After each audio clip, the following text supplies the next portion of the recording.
Life Unrehearsed on CJD 800, brought to you by alavida.ca. Celebrate a life well lived before or after death.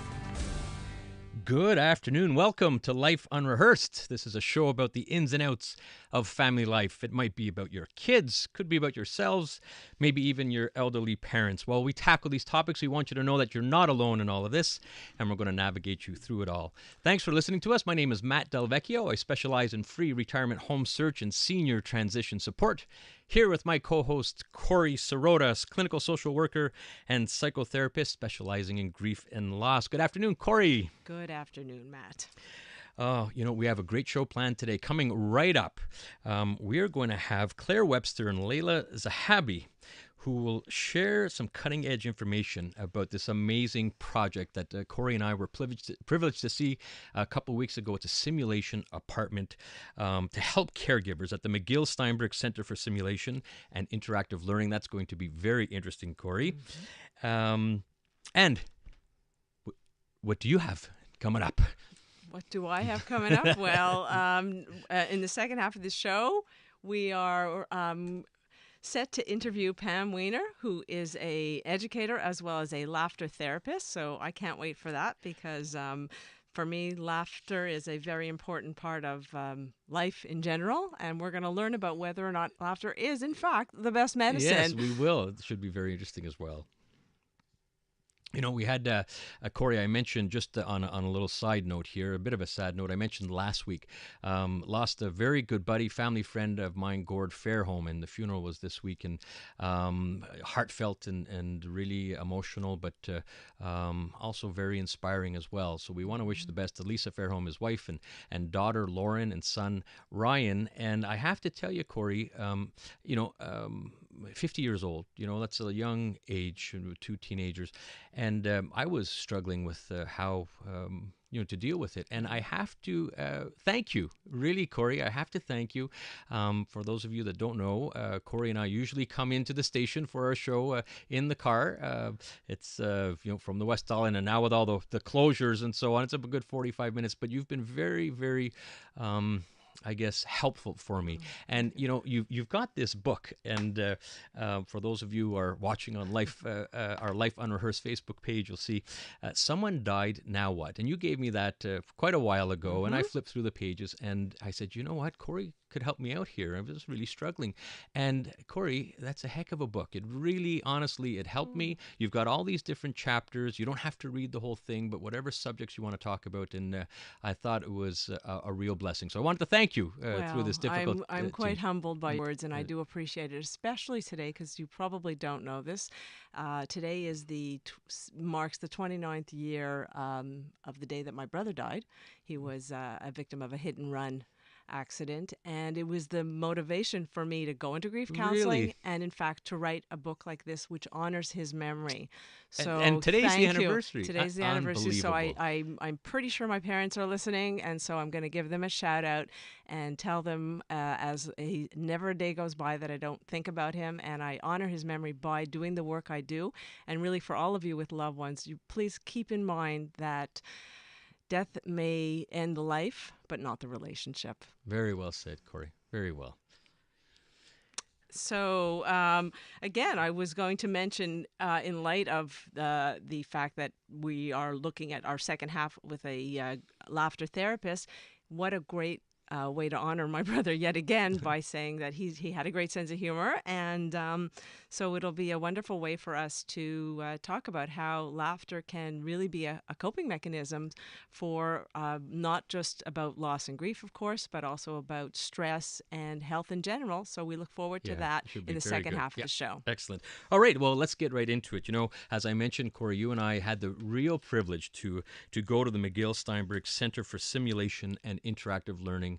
What an eye-opener. I had no idea what, and I guess as a consumer of medical, I guess, needs every now and then. What I saw was amazing. It just the medical field and what McGill is doing to simulate different environments, very, very impressive. And that is a backdrop to what they've called a simulation apartment, which is part of this McGill Centre. Fascinating stuff. And this is why we're very, very pleased to have Claire Webster with us from Caregiver Crosswalk.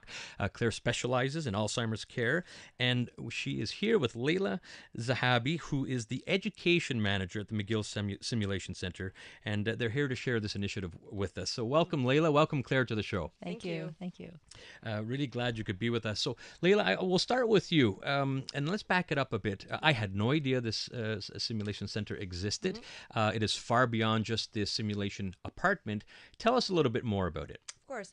Well, it's funny that you said that because a lot of people actually, if they're not in the medical field, they don't really know about our center. So we're an interdisciplinary center, and we use simulation to recreate real-life medical situations. So it really is a place for learners and healthcare professionals to acquire new skills in a safe and technologically advanced environment. Technologically advanced, you're not kidding. Yes. Wow. I was completely blown away by everything that I saw, especially Great. going in not really knowing what was I was about to see. So it's really the state of the art. So that was incredible. But was particularly interesting to me was, of course, because of the field I'm in, was the simulated apartment. So can you speak a little bit more about that, please? Of course. So this is a simulated apartment, but in reality, it's really a functional, fully furnished apartment. It's 1,000 square feet. So it has everything that you would see in a regular apartment or home. It has a kitchen area, dining area, a lounge, a bedroom, and a bathroom. And we have all the equipment necessary to recreate home care scenarios. And what's special about this apartment is that every room has a one-way glass. So it allows observers to really observe and monitor the scenarios in a control room so they can watch the scenarios at the same time while they're going live. And I think you said the key word there, it's for caregivers. And Claire, you've been instrumental in making this come to fruition. And there's a lot of people that have supported you as well on this. And first of all, hats off to you, because this is fascinating. Can you give a little bit more descriptions of your involvement in the simulation apartment? Sure. Well, I've been giving lectures at the School of Occupational Therapy to the students for quite a few years right now. And through the Dean of Medicine, I was very fortunate to be introduced to the director of the Simulation Center. And like everybody else, I had no idea that this place existed, and I was completely blown away. But basically, what I've done, working in collaboration with the Jewish General Hospital Center for Excellence and Longevity and the Sim Center, we've really created this dementia education workshop where we have a geriatrician who comes in, talks about the reality of Alzheimer's disease. I give a whole talk about the reality of being a caregiver. And thanks to the simulation component, there are two actors one actress in her 80s actually plays a role of a woman living by herself, and her daughter comes to visit. So I've basically written up a whole scenario of what it would be like for someone with dementia to be living on their own. And the apartment allows people to see all of the safety risks that could potentially occur for someone who's living alone. So thanks to the simulation component, caregivers are behind the viewing glass. They literally watch like a screenplay unfolding, which lasts about 15 minutes. And then we bring them back into the apartment where we teach them all the safety hazards that could potentially occur in the different rooms, and then how to prevent injuries and accidents and falls from happening. And then the last portion of the workshop, it's a half-day workshop. We bring everyone back into the classroom, and we teach them about communication strategies with people with dementia, the signs and symptoms of caregiver burnout, and how to prevent caregiver burnout. So it's a really thorough workshop. Thank you for that. That's a very thorough explanation of the thorough workshop. And you're listening to Life Unrehearsed. I'm Corey Sirota, along with Matt Delvecchio, and we're talking with Claire Webster and Leila Zahabi, who are currently engaged in this fascinating simulation project that offers training to caregivers of people that have Alzheimer's. Fascinating, no question. I want to ask you, I'm curious, Claire, what's the motivation behind my own life experience, because I was a caregiver to my mom who passed away last year, and definitely we'll be contacting you about the journey of grief. But because of my own situation, having been a caregiver and not having any education about the disease, not having had any real support up until the last few years, and really for people to understand how to navigate this illness. It's not an easy journey to be on, and thanks to McGill and the Jewish Center, we really have this ability now to teach caregivers how to take care of their loved ones. And it's there's personal to you. It's nice to see. You could speak in the class and the workshop, and speaking from the heart. That's wonderful. One of the things you mentioned, Claire, was security concerns in this apartment. And when Corey and I went through this, we said, "Oh, we would have never thought of something like this." So we're going to head out for a traffic update, but we want to talk a little bit more about these security concerns right after an update from the CJD Traffic Center. Life Unrehearsed on CJD 800, brought to you by alavida.ca. Celebrate a life well lived before or after death. I'll stand by you. I'll stand by you. Welcome back to Life Unrehearsed. I'm Corey Sirota along with Matt Delvecchio, and we're talking with Claire Webster and Leila Zahabi, who are currently engaged in a fascinating simulation project that offers training to caregivers of people that have Alzheimer's. Before the traffic, Matt threw in a little teaser there. We're both very interested in this project, and really what we learned when we went there was something about safety and how you set up some of the challenges for people living with Alzheimer's, and what do those look like? Can you speak to that, please? Okay, so I think there are certain rooms in the house that are very hazardous. For example, the kitchen. For someone that has dementia, just like something like using the microwave oven where, in the past, if you would put a cup of coffee in and you press 30 seconds, we show how in the apartment, how someone could put in a cup of coffee and press 3 minutes by accident, hence hurting their hands, burning their hands. We show the hazards of using an oven, a stove, and then products. So how a bottle of yellow Lysol can be mistaken for a bottle of olive oil if placed in the wrong section. We were also showing as an example in the bathroom how a tube of cortisone cream could be mistaken for a tube of toothpaste, or a bottle of dishwasher liquid, blue, could be mistaken for scope. So we show all kinds of different safety hazards. Also, obviously, the risk of falls.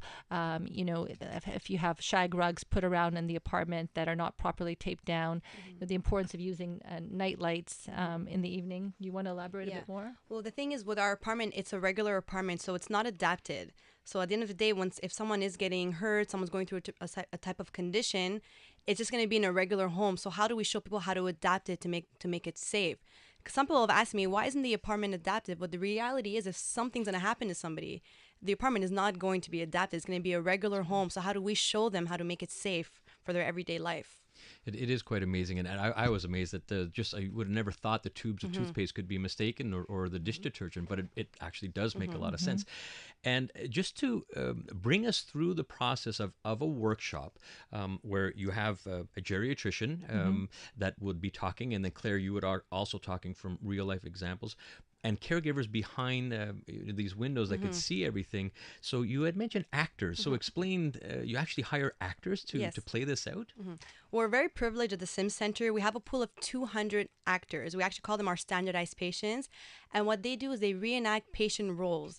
And it's great because when you don't know somebody on a personal level, you're able to do a scenario with an actor, and you would not believe how good they are. You would never think that this person really doesn't have Alzheimer's, or this person isn't going through a hip replacement or anything in general. And we were lucky because one of our actresses who's playing the Alzheimer's patient, she was actually a nurse at the hospital and she worked with patients with Alzheimer's. Yeah. So she's able to reenact the role so great. And the caregiver is being played by a younger woman who's playing her daughter. So we're very lucky. Every time we have to play a scenario, we have these actors, and fantastic. It's great. Yeah. Yeah. And just to jump in, when you asked me before about the caregivers, when the caregivers are standing behind that glass, actually watching this, it's really like watching a play. It's an incredibly emotional time for people because they're witnessing what is going on in their current lives. So it's quite emotional for them, but as much as a learning experience. And a lot of the participants, I think it's the beginning stages of Alzheimer's, so we're also showing them what to expect and what can happen. So they're kind of getting to see the future a little bit and getting them prepared for the role. So I'm curious, in light of that, what kind of psychosocial support happens. I'm sure I saw how elaborate the whole program is, and we spoke about debriefing and education classrooms. So that's who does that, and how does that play out? Okay, so I think, immediately following, the script that they see, we all go back into the classroom, and then I go on and on more about sharing my personal story, and an incredible bonding starts to happening. It's almost like a support group is born just out of people there. But because our focus is really education, we make sure to hand out to these individuals information about not-for-profit organizations that are in the community, such as Alzheimer's Society or Alzheimer Group or other important organizations where they can go to obtain immediate support as well. You're listening to Life Unrehearsed. That's Claire Webster and Leila Zahabi from the McGill Steinberg Centre for Simulation and Interactive Learning. I'm Matt Del Vecchio along here with Corey Sirota. It really is amazing. And for those of you that are caregivers, or for those of you that know caregivers, this is something that would really benefit them. And I'd like to, I guess, back it up a little bit, because you've done the one workshop, and there's so much potential here at this training center. And if you dream a little bit, this is Alzheimer's only, but we could be talking caregivers in general for Parkinson's disease, for all ALS, and it goes on and on. There are people listening. So I guess, Leila, to start with you, are you looking at expanding the program to, other diseases, other type of caregiving efforts? Absolutely. And if anything, we're actually encouraging it. I mean, right now, when people hear about the simulation center, they think, okay, medical students, healthcare professionals. And of course, that is our main focus on learners. But really, we want to start creating corporate and community partnerships with organizations, individuals, to start creating outreach programs to teach people how to manage chronic conditions at home, or even somebody who's just living at home and wants to remain at home for as long and as safely possible. The apartment can allow them to prepare for the role as a caregiver or how to take care of themselves. So really, we are open to expanding this training to students, to other organizations, to really start, training other people as well. So for me, the wheels were turning. I was going through the center, and I was like, this is unbelievable. What about, I teach at McGill in the School of Social Work. What about social work students who do home visits? What about BACHA, Youth and Family Services, where they go do home visits? There's so much. There's so many different options and ways. So how do we start to let people know this so they can get more information about this, to access this service, this program? Well, if people are interested, I would be really the main contact at the center. They can call me at 514-398-8999, and I can set up a meeting with them. I can show them our center and the potential that we have out there for their organizations. And we can start creating a training program together, because some people have no experience in simulation, but we're here to help them with that. We can create a program together. And I actually used to work in the public sector. I was an educator. And when I started working at the center, I said, I would have loved to have, just maybe one day training of how to go to somebody's home, because it could be so intimidating. Maybe we have the theory, we have the background, but going to somebody else's environment, it could be very intimidating, and be great to give people a chance to learn it before and let them prepare for the role. Very interesting. So really, we're talking to two types of listeners that could be interested. One, organizations, associations. Then Leila, certainly reach out to you at the McGill Steinberg Centre for Simulation and Interactive Learning. And like Claire did, let's start with a vision and a dream. And now you've made it happen. Yeah. So congratulations. Now, let's be more specific, Claire, to caregivers, because this is the workshop that exists right now. You've done one. I believe there's planning for one in the new year. Yes. And if there's already a text that just came in, how do you get training as a caregiver? So that there's obviously a lot of interest. We will be announcing what I would encourage everyone to do is you will create a link, I'm hoping, on your website. Leila will give the information. We encourage people to go on the McGill Steinberg Centre for Simulation and Interactive Learning website to the apartment. They'll see a link to the apartment. We need to just sign up, either call Leila, send an email. Sign up, please, and then as soon as we have the next date, which will be in January, we will be in touch with people. The goal is to hopefully have an education workshop every month. We're hoping to actually also have them in both English and French, but the ultimate goal is to have them offered once a month to the public. And for now, there is no charge. It's free. That's what I was going to ask. There is no charge. It's free. We are also to be, we're also seeking funding for this program. So we are open to any donations as well for this program. No, but when you just said, I can't believe you just said it, there's no charge, and thus the need for donations. funding, yes. And I think that's the real benefit of all this. This is truly grassroots level, no charge to help We want to help caregivers in their caregivers, time of yes. need. Claire, you've been there, done that, you know what it's about. Yes. And the fact that you're backed by McGill and the Jewish General Yeah. Hospital, this is quite powerful. And I wish you guys just the best of luck in Thank you. expanding Thank you. this. Now, so let's just repeat numbers one more time because we're running out of time here. So, Leila, let's start with you.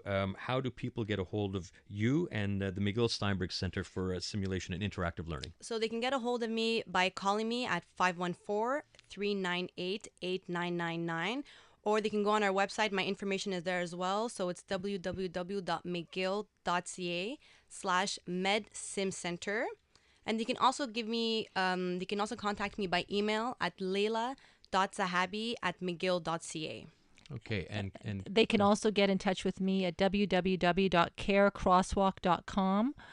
They can call me at 514-826-9968, and I will transfer the information off as well. that's fantastic. Thank you both for being here. Really, Thank really you. inspiring. Great. Thank you. Thanks so much, ladies. It was such a pleasure. Coming up, right after the news, we are going to hear about my favorite expression. One of them is, he who laughs, lasts. LASTS. And we're going to hear from a true laughter therapist, Pam Wener. She's an educator and laughter therapist, and she will be joining us to talk about why laughter really is the best medicine, and that is no joke.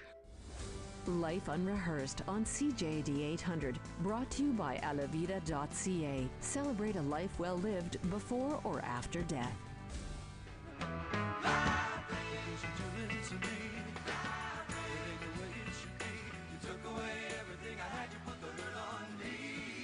And that's what we're going to be doing, is a little laughing. And how is laughter the best medicine? You're listening to Life Unrehearsed. Thanks for joining us. My name is Matt Delvecchio. I own a company called Lianis Retirement Home Search and Senior Transition Support. And I'm here with my co-host, Corey Sirota, clinical social worker and psychotherapist specializing in grief and loss. Corey, that was something else on the first half. It was...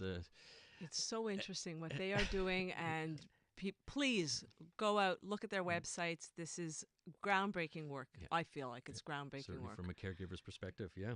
without a doubt. So, Matt, I saw you on global television. Oh, you I saw the you interview. and I saw Stephanie. You were there. I turned on the TV and there you are. Yeah, this week we were very fortunate. My wife Stephanie Cadu and I, we were featured on global television, their morning show about seniors in transition, and talking about the challenges of moms and dads and their adult children, and downsizing and maximizing the value of your home. So it was quite the experience. I really, really enjoyed it. And thank you to Global Television for having us on. And you should know, you and tell Stephanie, neither of you look like you put on 10 pounds. Okay. Isn't that the most important thing? Yes, okay. absolutely. Anyway, speaking of which, and you're laughing, we are very excited to have in studio with us Pam Wener, who's an educator and laughter therapist. She's been an educator for almost 3 decades and has tremendous experience in early childhood. She's also a certified laughter leader, and she's been working with audiences of all kinds since 2008. She's also a graduate of our very own CJAD's Joey Elias's stand-up class, and Pam has been performing at various open mics in Montreal since 2013. So it's great to have you on the show. What I know about Pam is that she very much tries to reframe things and learn to laugh at herself. And I think we're going to be talking about that today. So welcome to the show, Pam. Welcome, Pam. Well, thank you, Corey. And Matt, I'm sorry I almost gave you a heart attack. I always say, I think I might be late for my own funeral. It's For those who are wondering, Pam showed up about 2.5 minutes ago. And, well, it's one of my ADD traits that you gotta love me. Well, if you put up with the kind of thing. But the struggle that I had getting here was because, first of all, I went to 1717 René Lévesque Street West. There you go. And then discovered I couldn't find it. And then I want you to know, here's a big chuckle. I went to CBC Radio and they went, what? They don't know who the hell you guys are. I'm Made so me upset. laugh like crazy. Okay. Well, here we are, Pam, CJD, number one station. That's right. So I'm glad you made it here. And now let's backtrack and say you're here. This is, to me, a very interesting line of work that you've chosen. So tell us, please, how you got into, what motivated you? How did you get into this? Well, I've always had a love for humor. And actually, quite recently, an uncle of mine died. And in his eulogy, all they said was what a tremendous sense of humor he had and how he loved to make people laugh. And now beginning to think that that is perhaps where I got it from. But I worked at the Y for 29 years, and after I retired, I saw this class about, laugh yourself silly, and I grabbed another teacher who had a great sense of humor. I said, we have to go see this. And I took to it right away, and it just happened that 2 weeks later, there was somebody coming in to do training. And I thought, this would be a great transfer of my skills because I was used to making a fool of myself in front of adults, And just to go back to what I was saying was that, so as I was frustrated and I stopped 2 places, put money in the meter in both places, and I'm driving and I'm going, well, what else could I do but laugh? So I started in the car. I started doing my laugh, and maybe you guys would like to join me. This is my favorite laugh because we all make mistakes. We are going to continue to make mistakes. And you can't be so hard on yourself. So take your fingers, point them at yourself, and let out a big laugh like I did.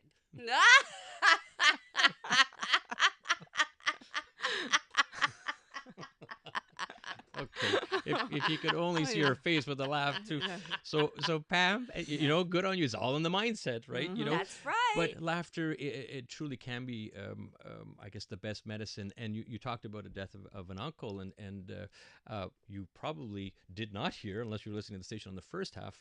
I was talking about the loss of a very, very dear friend at a young age, and just being at the hospital in his last hours, in his last days, and then being at their family home. The laughter was unbelievable, and you almost do it with a sense of guilt, like should you be laughing? But it was very much a stress reduction. It put everyone together. The boys were together telling stories, and we knew Gord heard us.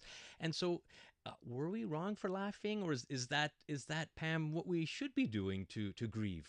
No, well, grieving is, I'm sure Corey could tell you, a very personal process.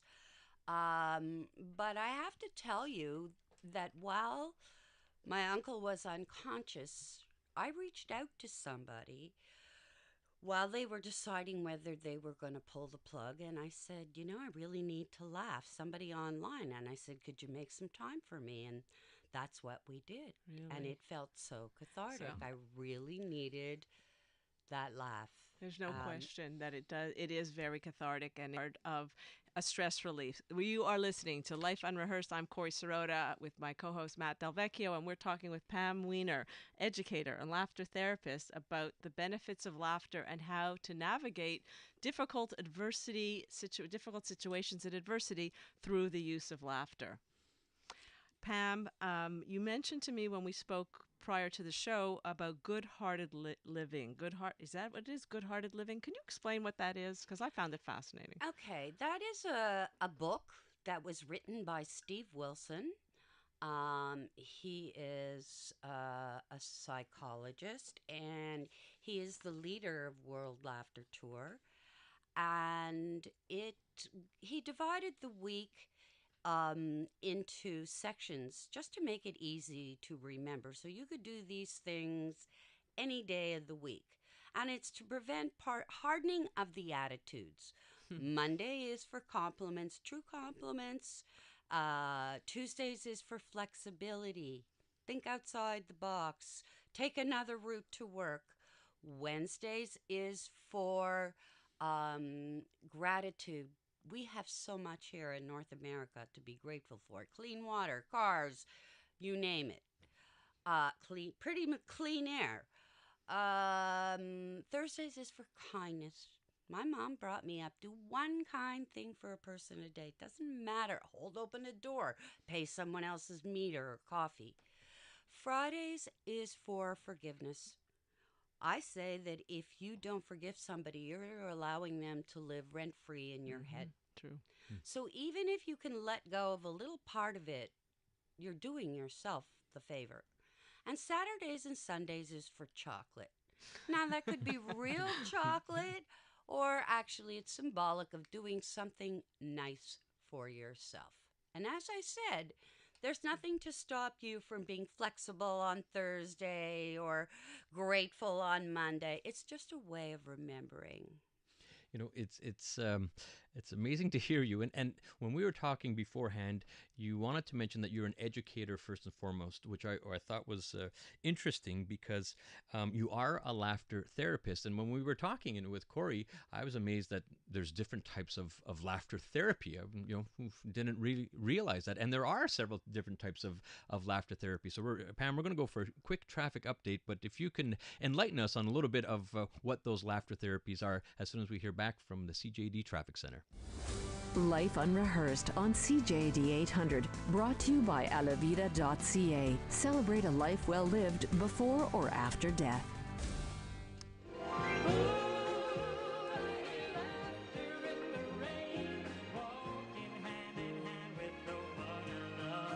There we go, Corey. A little laughter in the rain.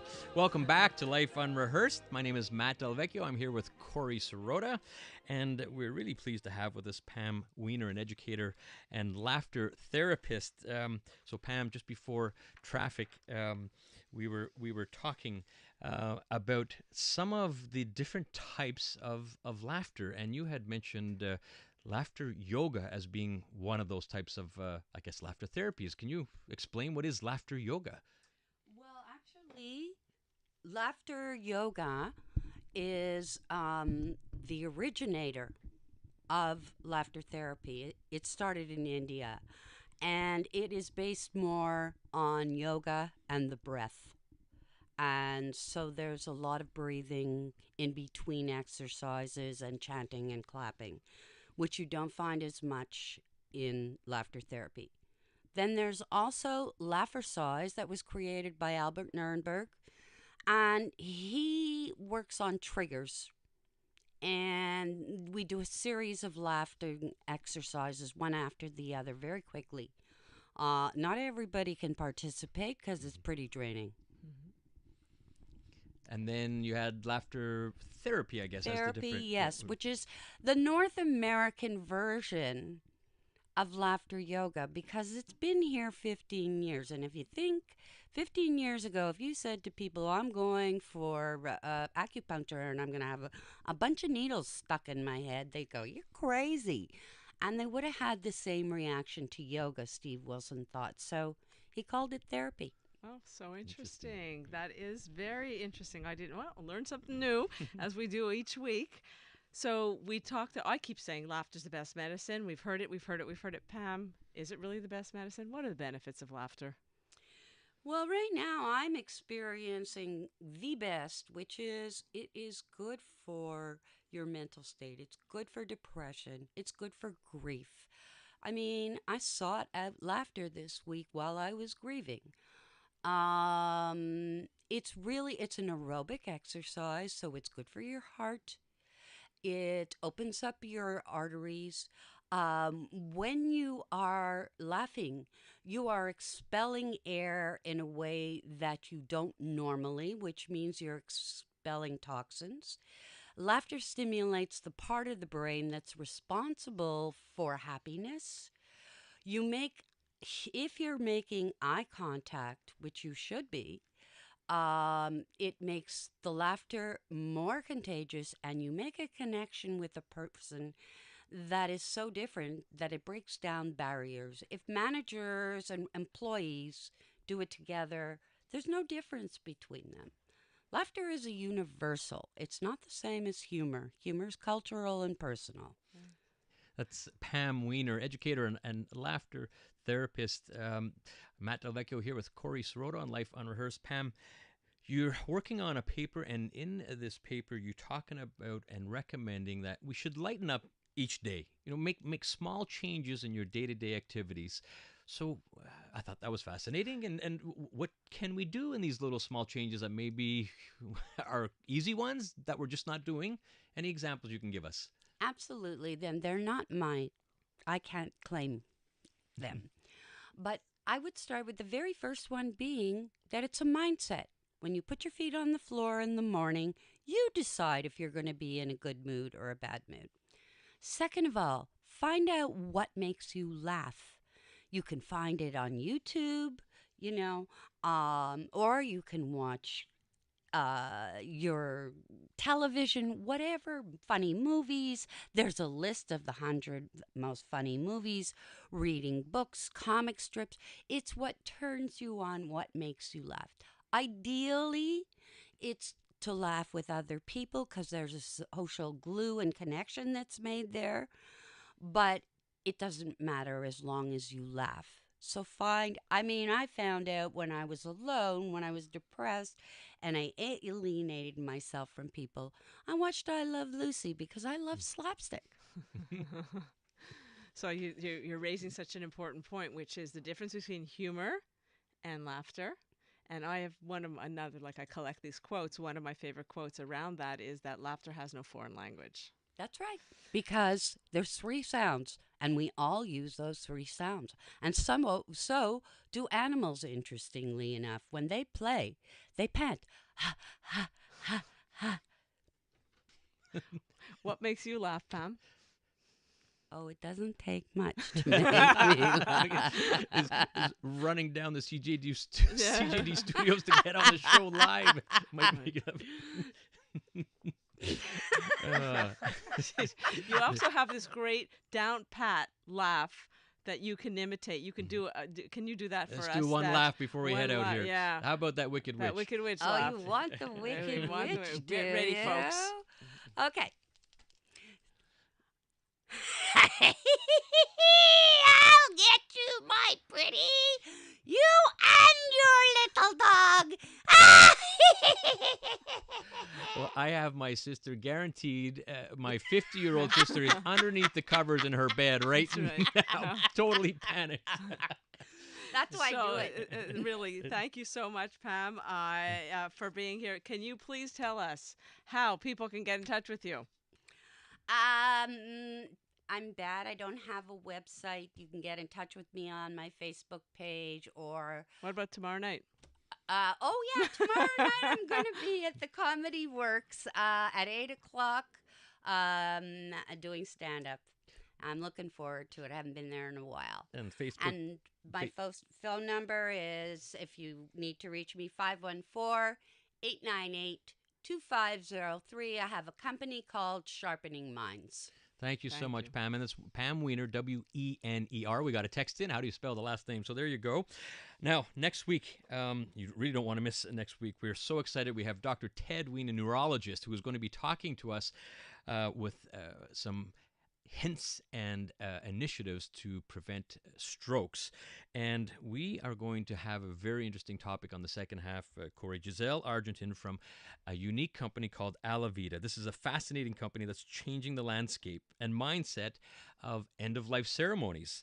It's just not the same old, and Alavida is an amazing company where they focus on the celebration of one's life through unique events, either before or after death. So I can't wait to have Giselle on the show from Alavida.